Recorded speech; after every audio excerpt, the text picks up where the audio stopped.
abakoze amakosa ategekanijwe n'igitabo mpanavyaha canke n'ibwirizwa rigenga amatora 99% bari mu minwe y'abajejwe ubutungane n'inyamiramabi, bakaba barakorewe amadosiye. Nta muntu n'umwe azotobaye amatora ngo atere intambwe.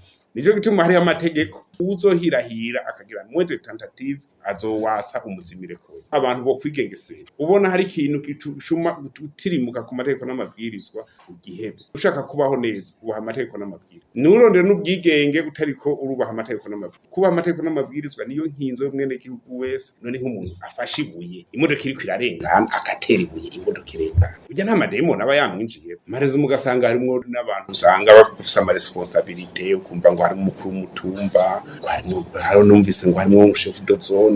Sinzi kungera umutwe ngombonyira ko ngaho ngo reka ndayirandure nje bategezwa kuhanwa. Ivyakozwe muri kampanye ntubazovuge ngo kampanye yaraheze ngo vyaraheze. Tuzobarondera mpaka bavyishure kugira bahakuricirwa n'undi wese azovuge bati hageze amatora ifoke tuba discipline. Hari mu chef de zone twafashe ubadurumbanije imyiyamamazo. Aravuga ngo turakingira ikibaba ngo barongoye abandi mu mugambwe CNDD-FDD. Muri abo nyene bafashwe inyabitsinda harimo urongoye umugambwe CNDD-FDD muri zone. Uvuga ati niki konke wihenze gatonya nitushe garejo. Kuko nta mu minera ajejwe intwaro cango arongoye abandi. Abo bose barafashwe. Hariho n'umukonseye wa Mustanteri Ikabaro. Bikeka ko yarimwo mu badurumbanije iyo ijya myiyamamazo. Uko dusanga abantu batabona neza batamezira responsabilité bafise urwego bariko batarukingira. Nukuvuga ko uri ndongozi rero ntumenye icari co uburongozi. Nukuvuga ko nta nico ubumaze gukwiye kuja ku ruhande bakakuzanira bakashira ubundi. Hariho navuze ati baba bakwiye ahubwo kubakura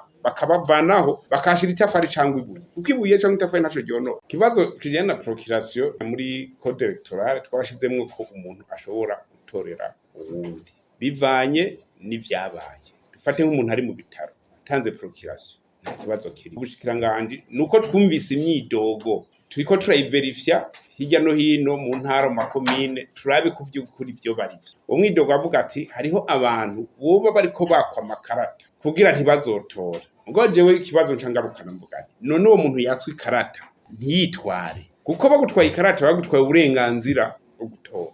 Nukuvuga ko yibwe ikarata yito icejo cyose wibwe tegezwa kuvuga kugenda kunyamiramo biti jewe ndibwe. Niho naje mvuga ati uwo wese afise ivyemezo ko ari abantu bamutwaye ikarata nabishikiriza inyamiramabi ashikirize n'ubutungane ukora akazi kawe. Uzofatwa agiye ku biro de vote atwaye ikarata ata procuration yahawe ambone diforme na nyeneyo kuvuga ko azoba yayivye cyangwa yose mu bundi buryo bw'amanyanga. Ni nasavye muri seni barabe ko bishoboka ko ivyo byose by'amanyanga bivuga ngo banaka ngo baribwa amakarata tubiheze. Nimba udafise carte d'électeur barayigutwaye cyangwa warayitaye ngo ukavise ka karesepise wiyandikishako ugenda ku biro vy'itora baca baraba ko uri kuri liste de margement. Basanze uriko ntibavugaye na seni ko baraba la possibilité yuko uwo muntu yotora nako karesepise ki wagashire ku kashe avote yatora. Hama rero wundi yayivye aca yizana iyo kara nyene yo yahejeje gutora. Ce turakongera bica.